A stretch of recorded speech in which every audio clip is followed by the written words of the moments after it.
here we have a standard Xbox 360 wired controller. Okay, I have homemade modified this into a Scuf controller. As you can see, they're the PS3 style domed thumbsticks that are in them. On the back we have the paddles for the switches that map up, so this one would replicate B, this one replicates A, so jump shot in, panic knife, etc. As you can see, just in there we have the triggers. Let me see if I can get a better up there. There you go. That is the tack switch, so that presses down. You can touch anywhere on the paddle and it works. You can still use standard Xbox communications on the mics. All the buttons work. If you watch the next part of the video, you'll see some live play using this controller while playing Call of Duty Black Ops 2 on the Xbox. After that, I'm going to do a strip down and show you how I made the controller. Okay, right, enjoy the gameplay video. This is, as you see, just a custom game to show you how the Scuf controller works. That's my mapped A button, this is my mapped B button. You can see the little screws as trigger stops. This is just against the bots to show you the controller actually working live. See how it goes from here really.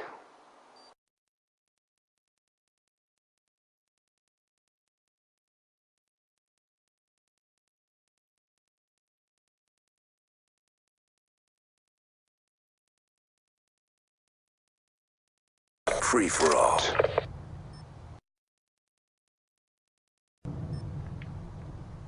Lock 'em and load 'em, ladies. It's go time.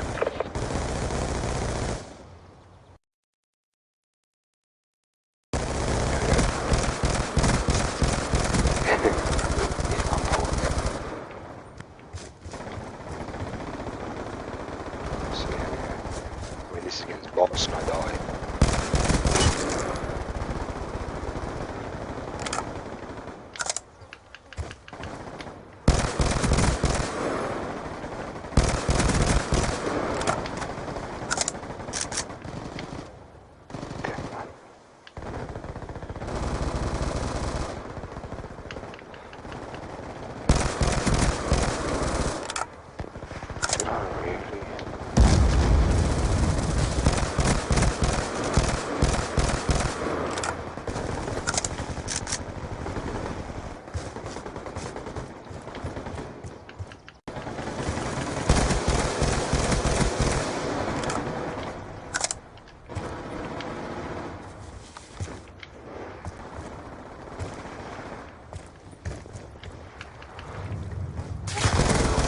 Where?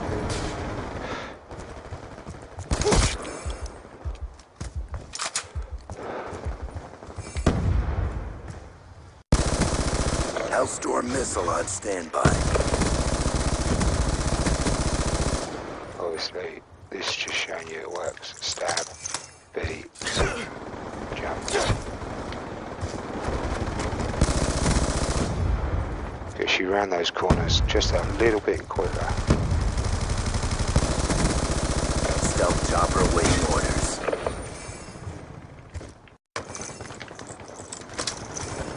And you've got all your, well, all my streaks here.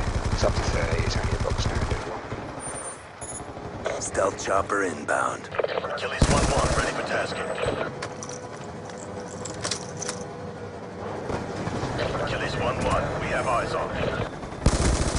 Good strike. We're going down!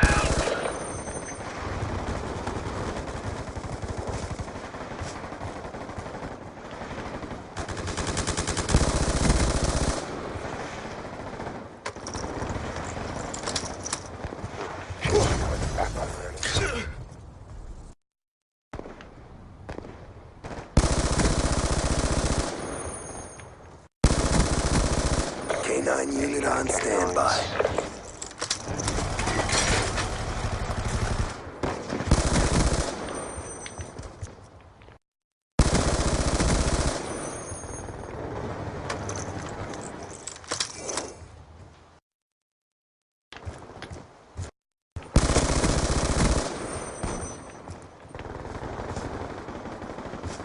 K9 unit in your AO.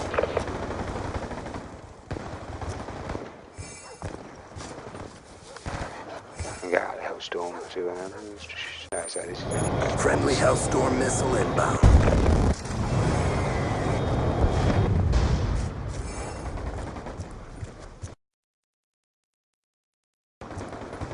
there we go. That just shows you how the controller was working.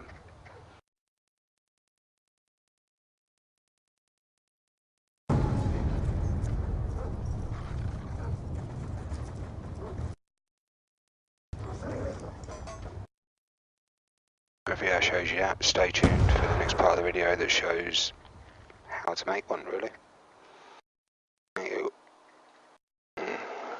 Right, so as you can see, after we've done the recording of the video using the controller, this is the controller's stripped down part of the video.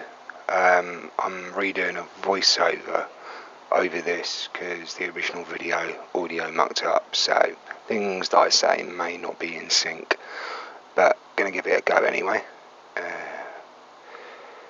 So as you can see, just playing around with the controller at the moment. I'm gonna flip it over. You can see where the paddles are, and there's 7 screws total. The one in the middle between the paddles is normally covered by the Microsoft sticker, and on the wireless controller it's hidden in the battery compartment, again under a sticker. That's a wireless controller that I also turned into a Scuf with paddles.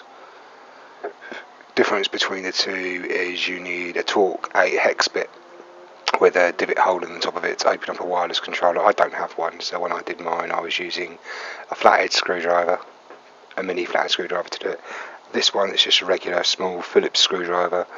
The little silver bits you can see there are trigger stops that I added into this controller to mainly play Call of Duty first person shooters. Normally, yeah, with Scufs you can have the option to apply gamer grip, which is more or less I can buy from my local Halfords a can of black rubberized paint that I could spray on there if I wanted to, but I haven't done that with any of my custom controllers. This one here is a proper PS3 Scuf controller that I got off one of my clan members because they don't game anymore, but the L2 button is broken. Where they're supposed to do some sort of hypersensitive triggers, it looks like they put a bit of metal in there to make the button depress easier, but it's something that's gone loose with it and the button stays permanently in, so I don't use that one. This one is a custom homemade PS3 Scuf controller that I also did, that I do use for playing. All fully works, no problems with it whatsoever. Right, back to this wired 360 controller. I'm going to start taking it apart.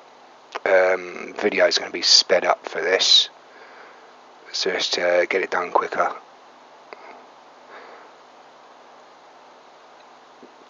So there's 7 screws to open. That's the one that should be under a sticker. I didn't bother putting the sticker back on, so not too much of a problem. Right, here we go. Speed up the video, get these all out a bit quicker. I'm not going to bother taking the Scuf paddles off because I don't need to, because all they are attached to the rear shell of the controller. And then I need to take out the trigger stop screws that I've got in there. I made those by just going into a private lobby on COD and depressing the button until I was aiming down the sight, and vice versa the other side, actually projecting a bullet from the gun to put in the trigger stops. Just marked it, just like a little scratch on the trigger, and then I could put that in, so it's quicker reaction times. But I have to take them out, otherwise the back of the case won't slip over the buttons. Bit jammy to get these cases open sometimes. They've got retaining clips on the plastic and the screws didn't fully come out. I thought they were loosened enough, but they didn't want to pop out nicely. I do get the case open. as you can see. There we go, and that's my wiring there for my Scuf, but for the tack switches, 2 tack switches in there. We can get more of a close-up a little bit later on in the video. So now that's all opened up, the wires are all glued down with a hot glue gun just to make it more secure. I have PS3 style thumbsticks, but they're not PS3, they are PS2 ones. You should see that a bit later. Right, now I've got the case open. I had a few problems. The circuit boards are clipped in quite well on these. It's a bit of niggle to get them out, but I do get it out. And in the process, all the buttons fall out. There we go, because I had the case the wrong way up. And put that to one side. See, my PS3 style thumbsticks stay in the controller because they're quite hard to get in and out.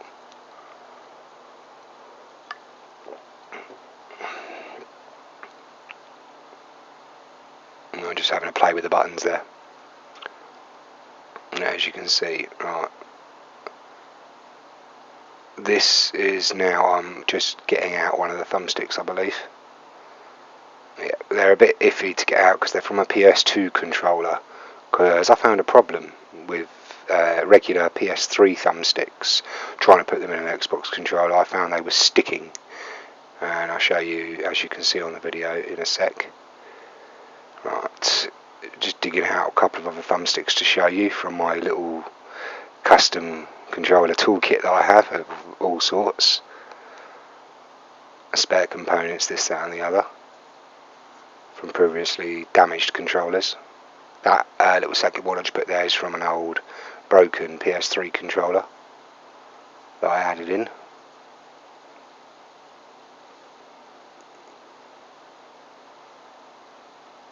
Right, here we go.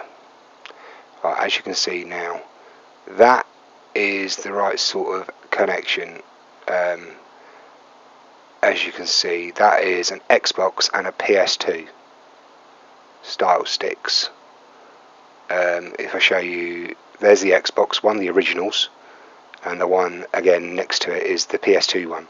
This one is a PS3 thumbstick, but the way they're made, those little cross shapes on the PS2 ones help them fit the Xbox controller better when you're using the click down to run or go prone, and I just find that it doesn't jam as easy, and it works a lot better in my opinion. So hence why I just went for those. Took them out of an old PS2 controller.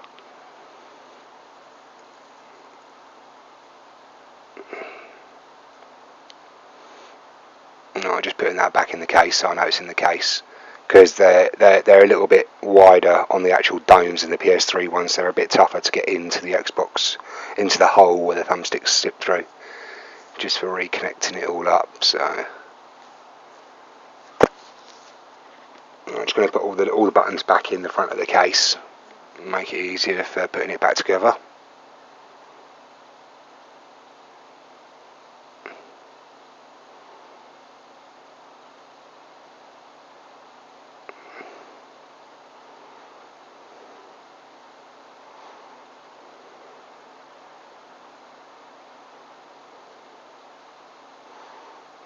Just finding the last couple of buttons there, putting it all back together. And this is the slight difference between Xbox controllers and PS3 controllers, where you can see the grey pressure pads. That's how they make connection to the circuit board. What am I looking for there? I've got something missing. Must be a button. Oh, yeah. It's one of the start and back buttons on the Xbox controller, but I found it. So that's all the buttons put back in place, and I'm going to reattach the D-pad, pressure pad, which I actually put on the wrong way to start with, but there we go. Put that in, and then the other one's still on the circuit board for the other buttons. So yeah, which is this one, which I'm just going to peel off now. It just peels off. And then that sits over the top of the buttons like so.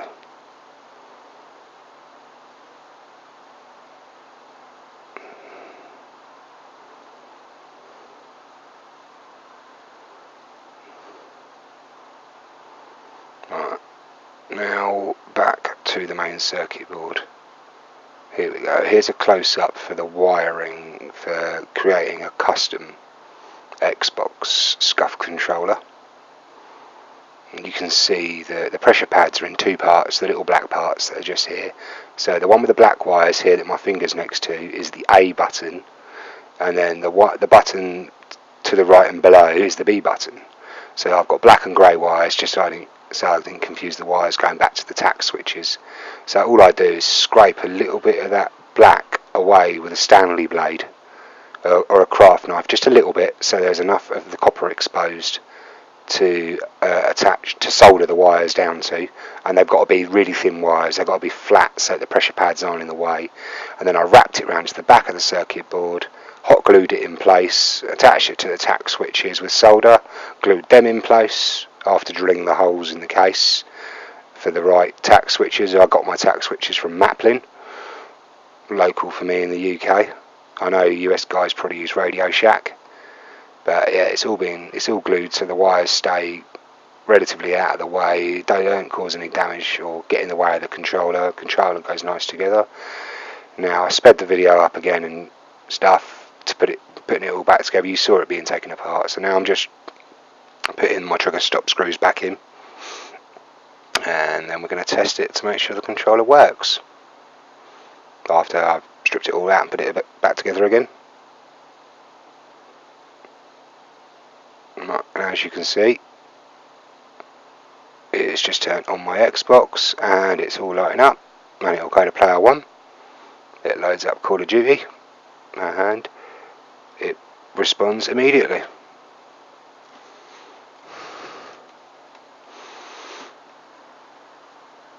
Definitely worth making yourself, saves you a lot of money. Yeah, all works. That's good. Right, that's it. That's my homemade xBox 360 Scuf. You've seen in the video how it was prepared. You've seen the gameplay of it working. So all I can say is I can highly recommend them. I mean, Scufs are great for anyone that wants to do competitive gaming, who wants to get to LAN tournaments, this, that and the other, and make a name for themselves. They don't, if you play by claw, changing up to a Scuf can be hard, but it's a more natural feel holding a controller. You've got the paddles there, it's relaxed, it's ergonomically a better way of playing. Obviously official Scufs come with their seal of approval, but in my opinion they are well overpriced for what they are. Like even with all the extras, the gamer grip, that sort of stuff, you can replicate that yourself, making your own controller that would, of course, save you a fair bit of money. You can buy an xBox, you can buy a Scuf controller for about 120 quid from the Scuf website. Yeah, if you've got a controller laying around and you want to Scuf it yourself to use at home, you can do it for about 20 quid tops with all the bits and pieces. I mean, a lot of the websites will also use 30 gauge wire. I find this is the best thing to use. It's an IDE floppy IDE ribbon cable from the old style in the PCs. Cut the bricks off, and then you can just strip these wires. They're all individually done, or use as a Stanley knife down the edge, and then tear, and you've got a nice piece of wire there. You can trim it back and use it for your replicating your buttons. Tack switches I get them from Maplin. They're about £1.50 each. So you spend 3 quid, you've got your 2 tack switches.